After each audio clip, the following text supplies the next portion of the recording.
నాయకత్వం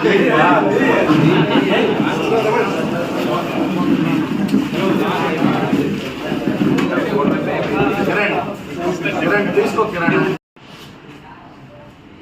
ఈరోజు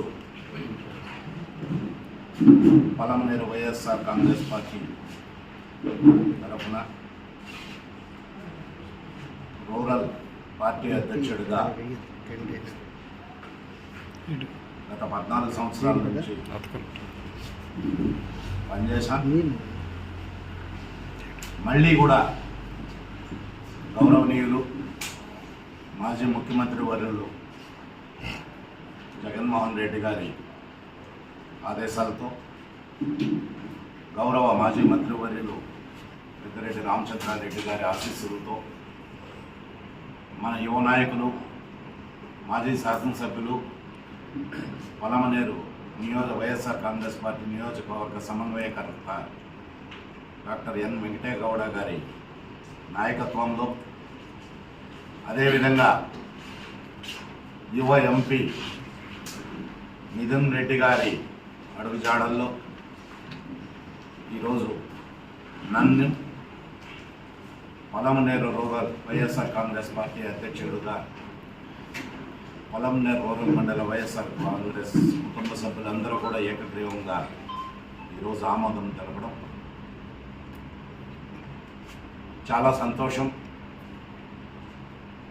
ఎందుకంటే ఈరోజు నేను గత 14 సంవత్సరాలుగా కానీ అంతకుముందు కాంగ్రెస్ పార్టీలో జిల్లా కార్యదర్శిగా పనిచేశాను.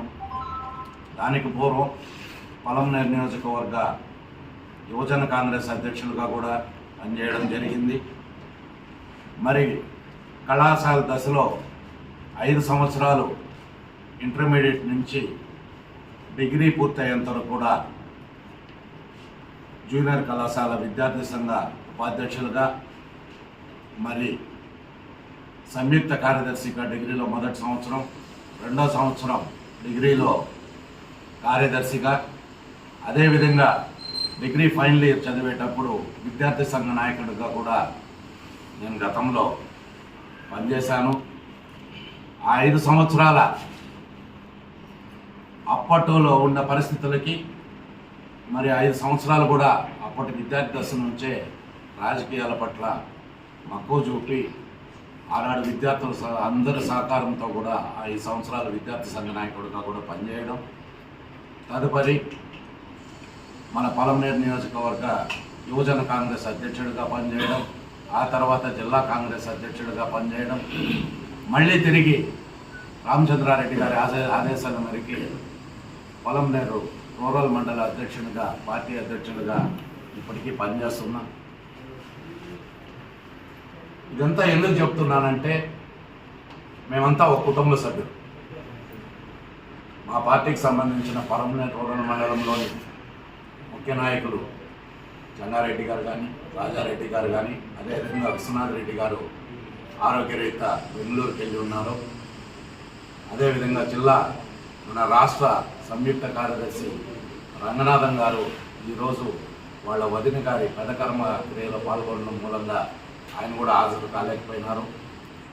అయినా కూడా రాబోయే రోజుల్లో ఆ మండల యువజన కమిటీలు ఏర్పాటు చేసే సందర్భంలో అందరూ కూడా హాజరవుతారు. అందరూ కూర్చొని ఏకగ్రీవంగా నన్ను ఎన్నుకోవడం జరిగింది. ఏనాడు కూడా నేను పార్టీ ప్రెసిడెంటు, నేను గొప్ప, మీరు నా ఆదేశాల ప్రకారమే పనిచేయాలని నేను ఎప్పుడు ఏ నాయకుడిని కార్యకర్తని కూడా ఎప్పుడు ఆజ్ఞాపించింది లేదు. వాళ్ళే ప్రతి పంచాయతీలో కూడా కార్యకర్తలకు కానీ, అదేవిధంగా ప్రభుత్వం నుంచి ఏదైనా సమస్యలు వచ్చినా కూడా అందరం కూర్చోవడం, సమిష్టిగా మాట్లాడుకోవడం, ఒక నిర్ణయం తీసుకునేటప్పుడు 10 మంది ఏకగ్రీవంగా నిర్ణయం తీసుకోవడం లాంటివి జరుగుతున్నాయి. అందులో భాగంగానే ఇప్పుడున్న ప్రభుత్వం మన మండల పరిషత్ కార్యాలయంలో మన మండల ప్రజాప్రతినిధులని, సర్పంచులను కానీ, ఎంపీటీసీలను కానీ చాలా నిర్లక్ష్యానికి గురి చేస్తూ అనేక రకమైన ఇబ్బందులు పెడుతున్నా కూడా మేమందరం సమిష్టిగానే పోరాడుతున్నాం. మాలో ఈ రూరల్ మండలంలో ఒక ప్రత్యేకత ఏమిటంటే మాలో ఏ ఒక్కరికి తారతమ్యాలు లేదు. ఎక్కడ చిన్న పొరపచ్చాలు వచ్చినా కూడా వాటిని అప్పటికప్పుడే మేము పరిష్కరించుకొని ముందుకు పోతున్నాం. ఈరోజు నేను మండల అధ్యక్షుడిగా పార్టీ తరఫున ఎన్నికైన దానికి నా గొప్పతనం కాదు, అది కార్యకర్తల బలం, నాయకుల యొక్క సంకల్పం. కాబట్టి వారందరికీ ధన్యవాదాలు తెలుపుతున్నాము. ఎందుకంటే నాకు దాదాపు 8 మాసాల ముందు కూడా యాక్సిడెంట్ జరగడం జరిగింది. కానీ త్వరగా కోలుకోవడం, తిరిగి పార్టీ కార్యక్రమాల్లో మేమందరూ కూడా పాలు పంచుకోవడం, యాక్టివ్ అవ్వడం జరిగింది. ఎందుకంటే పార్టీని నడిపేది అనేది చాలా కష్టమైన పని. ఒక్కోసారి మనకే చిన్న చిన్న మనస్పర్ధలు వస్తాయి. వాటినన్నింటినీ కూడా అప్పటికప్పుడే పరిష్కరించుకుంటూ ముందుకెళ్ళాలి. ఇవన్నీ కూడా దృష్టిలో పెట్టుకొని మేము నాయకులు కానీ, మా సర్పంచులు కానీ, ఎంపీటీసీలు కానీ, సింగిల్ విండో అధ్యక్షులు కానీ, మాజీ ఎంపీటీసీలు కానీ, మాజీ సర్పంచులు కూడా అందరూ కూడా ప్రతి ఒక్కరిని ఏదైనా ఆ పంచాయతీ పరిధిలో ఏదైనా ఒక సమస్య వస్తే ఆ నాయకుల్ని, కార్యకర్తల్ని సంప్రదించి ఒక నిర్ణయం తీసుకునే దానివల్ల అందరం కూడా ఈరోజు ఐకమత్యంగా రూరల్ మండలంలో ముందుకు కొనసాగుతున్నాం. మరి అదేవిధంగా రాబోయే రోజుల్లో ఇప్పుడున్న తెలుగుదేశం పార్టీ చేస్తున్నటువంటి ప్రజా వ్యతిరేక విధానాలని ప్రజల్లోకి తీసుకెళ్ళి జూన్ మాసం నుంచి ఒక ప్రత్యేక కార్యాచరణ ఏర్పరచుకుంటాం.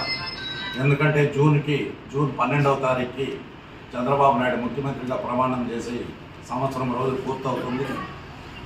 ఈ సంవత్సరం రోజుల్లో కూడా వాళ్ళు ఇచ్చిన హామీలన్నీ కూడా ప్రజలకు చేరే విధంగా ఏ విధమైన కార్యక్రమాలు నెరవేర్చలేదో ప్రతి గ్రామంలో కూడా డిజిటల్ బోర్డులు ఏర్పాటు చేస్తాం, ప్రశ్నిస్తాం. ఎందుకు ఇవ్వలేదు మా నాయకులు, మా సర్పంచులు, ఎంపీటీసీల అధీనంలో ఈ కార్యక్రమం కూడా జూన్ 12వ తారీఖు తర్వాత కొనసాగుతుంది. ఎందుకంటే మీరు కూడా గమనించుంటారు, ఈ 2024-25 సంవత్సరంలో వాళ్ళు ఇచ్చిన హామీలు ఒక విద్యా సంవత్సరాన్ని పూర్తిగా ఇవ్వకుండా తల్లికి వందనాన్ని పూర్తిగా నీరుగార్చి మరి ఇప్పుడు రాబోయే జూన్లో ఆ తల్లికి వందనం ఇస్తామంటున్నారు. మరి గడిచిన సంవత్సరం ఆ విద్యా సంవత్సరము ఆ తల్లికి వందనం డబ్బులు ఏమయ్యాయి? 1,50,000 కోట్లు అప్పు చేసిన దాంట్లో తల్లికి వందనం ఇచ్చే నిధులు ఏమయ్యాయి? ఈ విధంగా ప్రతి కార్యక్రమాన్ని కూడా మేము ప్రజలకు దగ్గరగా తీసుకెళ్తాం. అదేవిధంగా మా కార్యకర్తలని చాలా ఇబ్బందులు పెడుతున్నారు. మా అధిష్టానం కానీ, మా సర్పంచులు, ఎంపీటీసీలు, మాజీ సర్పంచులు, ఎంపీటీసీలు అందరూ కూడా ఏ కార్యకర్త కష్టం వచ్చినా సంఘటితంగా నిలబడతాం. ఎవ్వరూ అధైర్యపడద్దండి. 2029కి మునిపే జమిలీ ఎన్నికలు రాబోతున్నాయి. ముఖ్యమంత్రిగా జగన్మోహన్ రెడ్డి గారు ప్రమాణ స్వీకారం చేయబోతున్నారు. దయచేసి మీరు ఎక్కడా కూడా ఎవరిని కానీ చెడుగా విమర్శించకండి, ఎవరిని విమర్శించద్దండి. వాళ్ళకు జ్ఞానం లేకపోయినా మనకు సంస్కారం నేర్పారు మన మాజీ ముఖ్యమంత్రి వర్యులు జగన్మోహన్ రెడ్డి గారు. వారి మాటలు మీరందరూ కూడా చూసే ఉంటారు. ఆయన ఎన్ని మాటలు అంటున్నా కూడా ఆయన పల్లెత్తి ఎవరిని కూడా ఏనాడు పరుషంగా దూషించలేదు. ఆయన యొక్క సంస్కారాన్ని మనం అందరూ కూడా ఆదర్శంగా తీసుకోవాలా. ఏదైనా సైద్ధాంతికంగా విమర్శ చేయాలా కానీ, వ్యక్తిగతంగా కానీ, పరుషంగా కానీ వాళ్ళలాగా మనం విమర్శిస్తే ప్రజలన్నీ గమనిస్తూ ఉన్నారు. ఇప్పటికే 100% వ్యతిరేకత ఏర్పడింది. రాబోయే రోజుల్లో అది ఇంకా ద్విగుణీకృతమై మరి తెలుగుదేశం పునాదులు కదిల్చే రోజు కూడా త్వరలో ఉంది. నేను ఈరోజు పార్టీ అధ్యక్షుడు అయినా కూడా మీలో ఒక కార్యకర్తగా ఉంటా, మీతో సమానంగానే ఉంటాను. కానీ ఏనాడు నేను పార్టీ ప్రెసిడెంట్గా మీ పట్ల ఎప్పుడు మీ పట్ల బాధ్యత లేకుండా ప్రవర్తించలేదు. ఒక కార్యకర్తగానే మీతో కలిసి ఉంటానని ఈ సందర్భంగా కూడా గుర్తు చేస్తున్నాం. త్వరలో అదేవిధంగా పొలంనేరు రూరల్ మండలానికి సంబంధించి మండల కమిటీలు, అదేవిధంగా యువజన విభాగం కమిటీలు కూడా త్వరలో ఏర్పరుస్తాం. అదేవిధంగా రైతు విభాగాన్ని, బీసీ సెల్ కానీ, ఎస్సీ సెల్ అన్ని విభాగాలను కూడా ఈ వారం రోజుల్లో పూర్తిగా కమిటీల రూపంలో మొత్తం పూర్తి స్థాయిలో వాటిని ఏర్పరిచి ప్రజల్లోకి ఖచ్చితంగా ప్రజా వ్యతిరేక విధానాలని ప్రజల్లోకి ఖచ్చితంగా తీసుకుపోతామనే సంకల్పంతో ఈరోజు అందరికీ కూడా మరి ఈ పదవి ఇచ్చినందుకు మాజీ ముఖ్యమంత్రి వారికి, అదేవిధంగా మాజీ మంత్రివర్యులు పెద్దిరెడ్డి రామచంద్రారెడ్డి గారికి, గౌరవ మాజీ శాసనసభ్యులు వెంకటయ్య గౌడ గారికి, యువ నాయకులు మిథున్ రెడ్డి గారికి, అదేవిధంగా నా తోటి మండల నా సహచర ముఖ్య నాయకులకు, మా సర్పంచులకు, ఎంపీటీసీలకు, మా కార్యకర్తలకు, అదేవిధంగా ముఖ్య నాయకులందరికీ పేరున ధన్యవాదాలు తెలుపుతూ ఈ అవకాశం ఇచ్చినందుకు మీకందరికీ ఎప్పటికీ అందుబాటులో ఉంటూ అర్ధరాత్రి అయినా కూడా కార్యకర్తలకు అందుబాటులో ఉంటాం. వారికి ఏ కష్టం వచ్చినా ఆదుకుంటామని సందర్భంగా తెలియజేస్తూ రాబోయే కాలంలో వైఎస్ఆర్ కాంగ్రెస్ పార్టీ తరఫున మాజీ ముఖ్యమంత్రి వర్యులను తిరిగి ముఖ్యమంత్రి చేసేదానికి ఈ పలమనేరు రూరల్ మండలం తరఫున మేమందరం కూడా ఏకగ్రీవంగా మేమందరూ పాటుపడతామని మరి ఇప్పుడే మన మండల ఉపాధ్యక్షులు వచ్చారు, గజేంద్ర గారికి కూడా ప్రత్యేకంగా ఆహ్వానం పలుకుతూ మీరందరూ సహృదయంతో ఈ పార్టీ పదవిని మీరందరూ ఏకగ్రీవంగా ఎన్నుకున్నందుకు అందరికీ కూడా ప్రతి ఒక్కరిన పేరున ధన్యవాదాలు తెలుపుతూ సెలవు తీసుకుంటున్నాం. వైఎస్ఆర్ కాంగ్రెస్ పార్టీ కార్యకర్తలకు, నాయకులకు మరియు వేదిక ఉన్న పెద్దలకు, ముందున్న మీడియా సోదరులందరికీ కూడా నా యొక్క నమస్కారాలు. వైఎస్ఆర్ కాంగ్రెస్ పార్టీ ఆవిర్భావం నుంచి ఈరోజు వరకు కూడా వైఎస్ఆర్ కాంగ్రెస్ పార్టీ పలమనేరు రూరల్ మండల కన్వీనర్గా ఏకగ్రీవంగా కొనసాగుతున్నటువంటి మా అన్నగారు మండిపేట కోటూరు బాలాజీ నాయుడు గారికి, మా మిత్రులు, కార్యకర్తలు, నాయకులు అందరి తరఫున ఆయనకి కృతజ్ఞతలు తెలియజేస్తున్నాం. ఎందుకంటే ఒక కమ్మ సామాజిక వర్గానికి చెందిన నాయకుడు పలమనేరు రూరల్ మండలంలోనే కొలమాసులపల్లి ఫస్ట్ పెద్ద పంచాయతీ అయితే దాని తర్వాత బైపగారపల్లి పంచాయతీ, పలమనేరుకు 13 కిలోమీటర్ల సుమారు దగ్గర ఉన్నటువంటి గ్రామం నుంచి కూడా ప్రతిరోజు కూడా ఈ వైఎస్ఆర్ కాంగ్రెస్ పార్టీ కోసం, కార్యకర్తల కోసం, నాయకుల కోసం ప్రతి నిమిషము తప్పించేటువంటి వ్యక్తి ఎవరైనా ఉన్నారంటే మా రూరల్ మండల కన్వీనర్ బాలాజీ నాయుడు గారు అని చెప్పి మరొక్కసారి కూడా తెలియజేస్తూ ఉన్నాం. ఏ కార్యకర్త కష్టం వచ్చినా కూడా, ఏ నాయకుడికి ఆపద వచ్చినా కూడా ఒక్క ఫోన్ కాల్తో నేను ఉన్నానని చెప్పి ఆయన సొంత పనులన్నీ కూడా పక్కన పెట్టి పార్టీ కోసమే పనిచేసేటువంటి నాయకుడు మా బాలాజీ నాయుడు గారు. కాబట్టి మా తరఫున నేను కూడా ఆయన సహచరుడుగా కృతజ్ఞతలు తెలియజేస్తూ ఉన్నా. ఎందుకంటే కులం చూడడు, మతం చూడడు, పార్టీ చూడడు, ఏది ఎవరైతే మా ప్రియతమ నాయకుడు జగన్మోహన్ రెడ్డి గారు చెప్పారో దాని తూచా తప్పకుండా పాటిస్తూ పార్టీకి ఆయన ఎనలేని కృషి చేస్తూ 14 సంవత్సరములు ఏకధాటిగా కన్వీనర్గా ఉన్నారు. ఇప్పుడు మరలా కూడా వైఎస్ఆర్ కాంగ్రెస్ పార్టీ మా ప్రియతమ మాజీ ముఖ్యమంత్రి వర్యులు జగన్మోహన్ రెడ్డి గారి ఆదేశాల మేరకు, ఈ జిల్లా పెద్ద దిక్కు పెద్దిరెడ్డి రామచంద్రారెడ్డి గారి ఆదేశాల మేరకు, పలమనేరు శాసనసభ్యులు ఎక్స్ వెంకటయ్య గౌడ గారి ఆదేశాలతో పార్టీలో ఉన్నటువంటి కార్యకర్తలు, నాయకులు, సర్పంచులు, ఎంపీటీసీలు ఎందరున్నారో అందరూ కూడా ఒకే ఒక పేరు, ఆ పేరే బాలాజీ నాయుడు. మరొకసారి ఇప్పుడు 14 సంవత్సరాల తర్వాత మళ్ళా బాలాజీ నాయుడు కన్వీనర్గా ఎన్నుకోవడం మా పార్టీ మేమందరూ కూడా ఏకగ్రీవంగా ఎన్నుకుంటూ మేమందరూ కూడా ఆయన వెనకాల నడుస్తామని, ఆయన అడుగుజాడల్లో నడుస్తామని, ఆయన ఆదేశాలు ఏమిస్తే అవి తూచా తప్పకుండా పార్టీ కార్యక్రమాల్లో పాల్గొంటామని చెప్పి కూడా తెలియజేస్తున్నాం.